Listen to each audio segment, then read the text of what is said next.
به نظرت چی میشد اگه یه در بود که از این دنیا خارجمون میکرد؟ الان که میتونم ادیت بزنم میتونم همچین چیزی رو بسازم.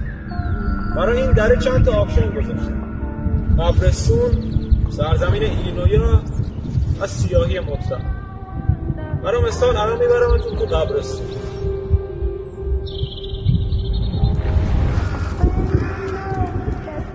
واه، اینجا باز فقط بشینی گیاری از صدا جایی میره نه کسی رو میره.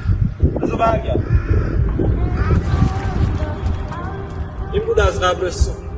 حالا میخوام ببرمتون تو سرزمین ایلینویا، یه سرزمین رویایی که ساختمش ولی یه مشکل داره.